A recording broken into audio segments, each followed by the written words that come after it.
Hello, my long lost friend, Kevin Jones. Hello, Brian Castle. How are you today? I'm good, man. How are you? I could not be better because we're back after a 3 year Pretty hiatus excited about with our podcast. 3 years. 3 years. Now, we've been together that whole time. We just haven't been podcasting, have we? Took a little break, retool, evolve, and now we're back stronger than ever. Yes, we are. We even have a new name, new jersey to wear, Climb That Mountain. We've been talking a lot about the comeback and coming back with a bigger, better purpose. What does that mean to you, man?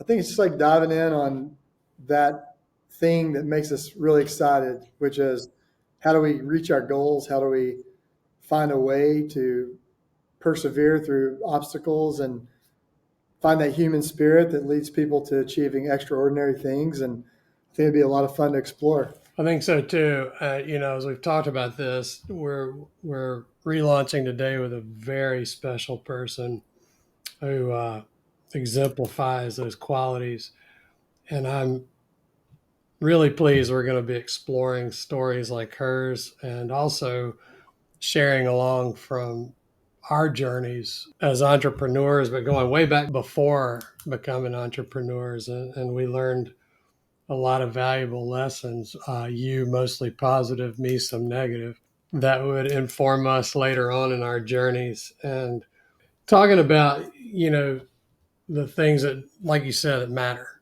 and who we're on the journey with and why. Tell us a little bit about our first guest. We're going to go back and forth a little bit. Sometimes we won't have a guest, sometimes we will. And you selected this person. I know she's really important to you. Tell us why. Yeah, just the person that I met here in Nashville, or pretty much right when I moved here. We were looking for a mural artist because we wanted Solero to have like a real personality and a real vibe versus just being, like a corporate setting. And so we were looking for someone to help really make our house a home, essentially. Abigail, my chief of staff, and I found her on Instagram, really loved her work, and had no idea the journey that would be after that, which was, we met up at a coffee shop at 8th and Roast there in Nashville, great local coffee shop, and just immediately really admired her and loved her spirit and energy and this kind of human being she is. That was the first draw for both of us. And then over the last few years, she's genuinely done just that, made our house a home, and she's been the artist for 10 murals here at Solero in multiple cities across the United States. And through that also, like, we've helped each other out with business advice and personal advice and become really good friends. It's been fun to watch her journey from kind of seeing this as a hobby to this being really who she is and what she does. I'm eager to dive into that journey. I came up with the title of The Undeniable Creative Spirit for this episode. And I was a caged creative set free about 15 years ago. I think you were instrumental in an advisory role, at least, in helping this previously caged creative uncage herself too. So I'm eager to hear about her journey. And I think she is exemplary of the kind of spirit we're talking about. It's too bad though, because I don't see her on screen. Do you think we need to wait on her any longer or hope that wait a second. Ladies and gentlemen, Rachel LaGrone. So, Rachel, thanks for joining us for our comeback episode. It's a special place of honor that no one has ever been honored with before. So I hope you realize There's only one first. No, we're really honored to have you. And as a fellow creative, I'm really interested in hearing your story. So let's go all the way back to the all the way back and tell us about the first time you ever created art. And as Kevin said, you're a muralist. So the first time you ever created art and really felt like you loved it.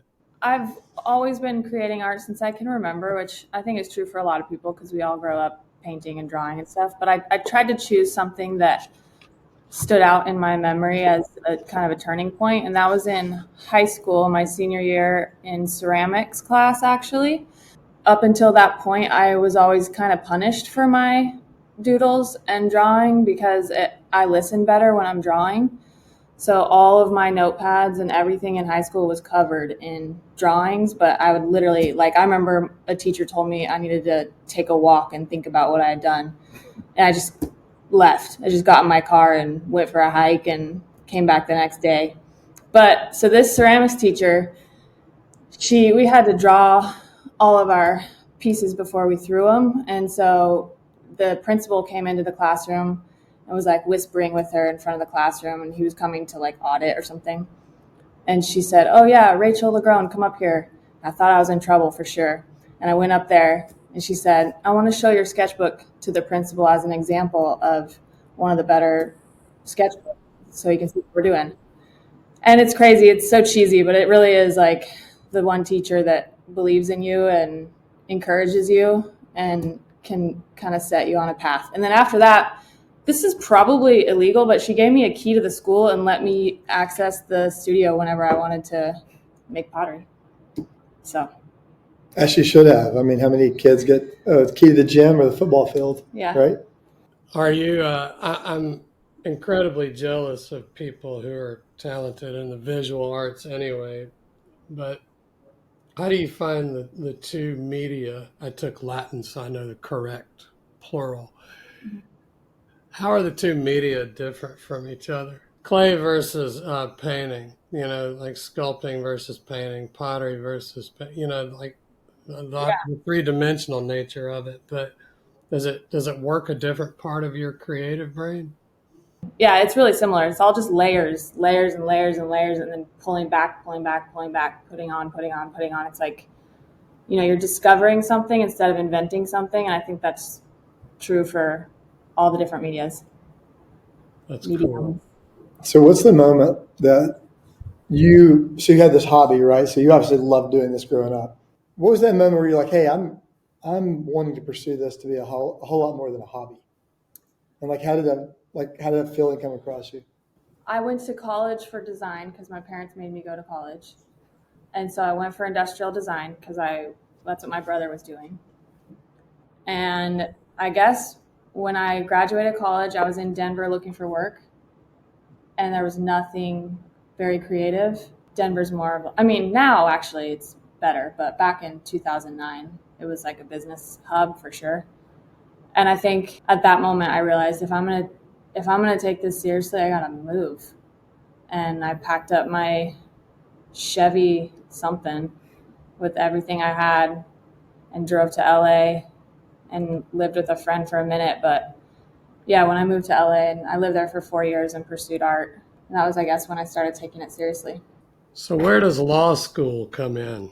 Yeah, so then I pursued art professionally for 10 years and just struggled and struggled, always had another job, a part-time job, trying to make ends meet. Then I was on a reality TV show, and that is a whole nother story. But my dad encouraged me, because my dad's an artist and an architect, and he encouraged me to use the show to leverage my art. So when I was on the show, I started posting more of my art, but at that time it was just small scale, like watercolor paintings and stuff. So I got some traction with that, but I couldn't make the leap. I couldn't find a way to make enough money with art, and I couldn't even see it really. So I quit. I was like, fuck this. I'm getting a job that just pays a lot of money and I can just paint in my free time. So I had traction with watercolor art, but it wasn't enough. And I quit and went to law school in 2019. That was just the only job I could think of that I had any interest in that would make a good amount of money. And I was interested in it because my brother was incarcerated off and on a lot growing up. And when I would paint these watercolor paintings, I would listen to this podcast called Wrongfully Convicted, and it's all about people who served like 30 years in prison for crimes they didn't commit, and then they were exonerated. And the host is a guy named Jason Flom. He's a music producer. He's like a really good host. Anyway, so I became obsessed with like these people that were in prison and shouldn't be there. And my brother was in jail for like nonviolent reasons. So I kind of decided I wanted to become a defense lawyer. So I went to law school, and it was great. Really great. You loved it. Every time I talk to her, she's like, I love law school so much. It's like something that makes me happy inside. No, I dropped. So so it was everything you dreamed it would be. It was really interesting. I liked every case I read, and I did fine. The teachers all loved me, but I I can dropped out. remember when I first started doing what I do, and I had a lot of very dear clients who are lawyers, and they started telling me about how the law profession leads the league in drug abuse, alcoholism, suicide, It does. all manner of mental health problems. It's very, I say that with all intended respect. I mean, it's hard. It's hard, especially what you were studying for. I have an uncle. He just passed away, who was a litigator, and I asked him to help me one time when I thought I was in a little trouble, and he gave me something that didn't look at all like the teddy bear uncle I always knew. And I said, "Gosh, this looks like some really horrible monster wrote this." And he said, "Yeah, all I do all day is write nasty correspondence to people." And he said, "Occasionally somebody's dumb enough to try me." Yeah. But but it's hard, I think, that profession. Yeah, So they hooked us up with lawyers for our mentors in freshman year of law school. We each had like a lawyer that we worked with, and mine was a partner at some huge firm, and he was good at his job. He was successful, and I remember he said, "If you want justice, stay out of the courtroom," and that obviously stuck with me because it's just so true. It's just like, yeah, just try to figure it out without going through the system. You don't want to be in the system in any way, shape, or form. It's one so of the few times, like in my role, which is a different type of role, right, than an artist, that during our talks and stuff, I was like, you're not meant for this, Yeah. and you need to be doing art. It's where, like, as a friend, it was obvious like where her heart was and what she needed to be doing. So it was kind of cool to have those conversations, and she probably expected a different answer from me. Well, not only did you give me advice, but he also hired me, one of my first clients. I mean, I had painted a few murals, but that's that's a big deal, you know? so I wanted to know what, and now I'm going to add the word finally. What finally gave you, because you've been a decade into your on and off career as an artist. So what gave you the belief or faith in yourself? Because I think that's a lot of what it takes to really try to make this your career again. Yeah, I agree. It's 100% mindset, at least for me. Well, it was mindset, and then it was like a storm of kind of serendipitous things happening. So I was in law school when my husband and I decided to get a divorce. So I just became a single mom, which actually meant that I only had my 4-year-old son 50% of the time instead of, I really had him like 100% of the time because my ex was a like touring musician and wasn't around that much at the time. Now he's a great dad, but I was alone a lot. And so all of a sudden I had 50% of my schedule freed up. And then I was driving to law school one day and I saw this guy painting a mural on Zany's Comedy Club on 8th Avenue. And it was really good. And he was using spray paint. And I'm pretty good with acrylic, but I don't work with spray paint that much. I pulled over. Wolfgang, my son, was in his car seat. I was like, just a second. I'm just going to tell this guy he's doing a good job. So I was like, hey, man, this is awesome. Like, can I come back on Friday night and just kind of watch you work with spray paint? Because I'm really interested. Anyway, I ended up apprenticing under this guy. Like, he was so generous and was like, I'll teach you whatever you want to know. So I started learning from him while I was in law school. And sure enough, I'm like spending more and more time painting these little projects in my house instead of studying. So finally, on the night of finals, first semester finals, I stayed up till 4 a.m. just drinking Red Bull, listening to music, painting an octopus, a purple octopus, on this huge canvas. And I was trying all these new techniques and I was all excited about this. And then at 4 a.m., I was like, oh my gosh, I have exams starting at like 8 a.m.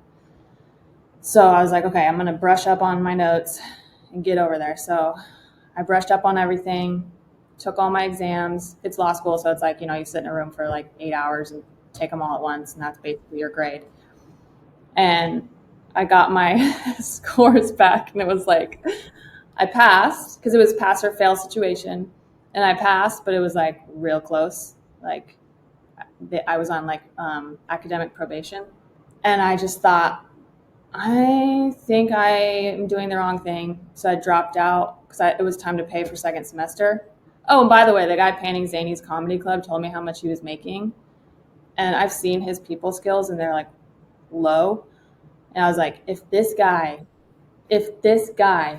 can get someone to pay him that much money to paint on a building, and I'm over here in law school paying as much as I was paying for private tuition. So it was a money thing, and it was, yeah. So I dropped out and I started murals. I think it's cool too because, like, when I was coaching youth football in Texas, I came up with this saying with the kids because I was always like, you got to learn the play before you can execute the play with all your heart, right? Like, you don't want to run in the wrong direction 100%. And so it's like, we always used to say, you can't go 100% until you know 100%. And it was fun with her because, like, once she made that decision to quit law school, and she, of course, had Wolf to take care of, and she's like, I'm going down this path, period. And she was 100% committed, then it all opened up for her because, like, when you got your foot halfway in, like, it's not going to open up for you. You know, it's like The Alchemist. Like, you got to dedicate to the journey. And as soon as she dedicated to the journey, I feel like she started calling me and texting me like, oh my gosh, like, this mural's open for me. They want me to paint this. This is happening. And it like opened up pretty quickly for you once you made the decision. Yeah, that's why I say it's like all mindset. I always tell other artists now, you just have to drop your backup plan. You have to drop your part-time job. Burn your ships. And it sounds irresponsible, but it's not irresponsible. It's only irresponsible if you're lazy. If you're not lazy and you're like working all day to get what you're trying to get, then it's not irresponsible to burn your ships, right? Agreed. You're not going to be successful otherwise. Yeah. Especially in the arts or music. So you leave the pursuit of the law behind, and she is the law. Yeah. So, and you dive back in full-fledged into your art career, but now you find yourself as an entrepreneur. So how have you managed to grow personally, on that journey of entrepreneurship now? Like the business side of it, because you go into it being like, hey, I love painting. Yeah. But then, like we've talked about, you're suddenly like, okay, now I have to keep up with my finances. I got to figure out how much how to you're charge. growing as an artist is pretty evident. Your portfolio is amazing. So, I mean, you're showing growth like crazy on that side, but what's under the hood of the business? Yeah, I'm kind of nervous to talk to two very successful businessmen about my business acumen. I'm not going to lie. Well, you're only talking to one, so that's okay. I'm still working on it. I will say it's come more naturally to me than I expected. I've always sort of felt like I operate outside the rules a little bit. And I was taking a personality quiz a couple years ago or something, or it might have been in therapy, I don't know. But they said when you were a little kid and you were in elementary school and your teacher was, the first day of school and they're sitting you down and they give you the syllabus and they're telling you all the rules about the classroom and stuff. Did you think, okay, like, here comes the rules, we better listen up? Or did you think, okay, here's the rules, these are for everyone else? And it like clicked when that question was asked to me. I was like, oh, those rules were for everyone else. Like, my whole life in school, I always thought the rules are for everyone else. It kind of makes me sound like a sociopath, but I think maybe that's why the entrepreneurial part has been pretty easy, because it's easy for me to just find a way. Like, if I want to paint a wall, I feel like I can find a way. But also to stay sharp with that, I listen to a lot of books and I listen to a lot of podcasts, and all the people I follow, I don't follow any trash on Instagram. It's all like artists, business people, or basically mindset, like mental health stuff. So I think just listening and hearing, you have to be listening to and looking at every day, where you want to be and how you want to be. And so that's how the entrepreneurship has worked out, I guess. You definitely are what you consume. But like, I've also seen you make really good decisions around like understanding how much time you have and what the opportunity cost is of doing like small projects versus big projects, and deciding like the value of your time. Like you've made pretty intentional decisions along the pathway that I think have opened up more opportunities for you. Yeah, I'm learning a lot every single day. It's a huge learning curve. As a mural artist, I think the goal is to be able to charge a lot for a big piece that you can really spend time on. I'm not even close. I'm a generalist muralist. I would say I'm an average mural artist. Like I'm painting what We'll people be are sure to edit this part out, by the way. I'm painting what people That's are silly. asking me to paint. But at like I was just talking to my partner about how do I level up and get to the next level. And that will be when I'm creating art and people are coming to me and being like, I saw the type of art that you create, which clients like Kevin, and I have a couple other clients that are like, you're the artist, you design it, you paint it. Everyone else, oh my gosh, it's like this negotiation, pulling teeth of their marketing department and their something department, all these departments that want something in the mural. But the best muralists are they're basically like, take it or leave it. Like, this is what I paint and this is how much I charge. And that sounds bougie, but like, I guess if you're that good, then you can do it. So that's what's next for me. And in order to get there, it's going to be a mindset shift, and I need to spend more time creating art for myself. Like that's the mentality that's helped her so much, in my opinion, as a friend, which is since I've known her, she's always thought of herself humbly as mediocre or average at what she's doing. But that's created like a constant pursuit of getting better, which is why she's like, there's been 2 or 3 folks along the way that she's learned new things from. She's consistently looking for like new creative ways to express like her art. And so she's always improving, because if you think you're great, you're not going to try to improve anymore. So it's that mentality that actually we should all have, like I always say that too. Like I want to be a much better leader in next year than I am this year, and in 5 years than I am now. Like if you're evolving and pushing yourself to be your very best, you should never be satisfied, right? You should always feel like you're mediocre, because even my kids in soccer, I try to tell them like, you're going to be mediocre at whatever level you're playing at, if you're playing at a high enough level. You're going to be average somewhere. And so like keep pressing yourself to be the very best that you can be and see how far you can take that. But that's something like, she's obviously like self-deprecating a little bit, but her art's actually great. And a big part of her art is her personality. So people are missing out if they don't just let her do what she wants to do. With any artist, I think that's the case, or any musician or any art form, because I think it's that artistic expression and creativity that you want to unleash so that the artist has a connection with it, because then the art's going to be a lot better. Yeah. Because I know when she walks through our office, she's proud of her art, because we're just like, here's the vibe we're thinking, and then we let her just roll with what she wants to do. And everybody's always really excited about it because she's excited about painting it. Yep. And also, if you pair that with being an opportunist, I have to say I'm grateful to my parents and like my childhood, because I think that everything is possible for me. And I think that my opportunities are unlimited. But that really does just go back to like your childhood and your mental health, because you see people that it's so sad, because it's like their options are so limited because their mindset is so limited, and they think that they just don't push the door open because they don't think they can. And so for me, I am an opportunist. I feel like everything is available to me, but sometimes that can be scary. No, that's great. Like I'm a big believer on this one.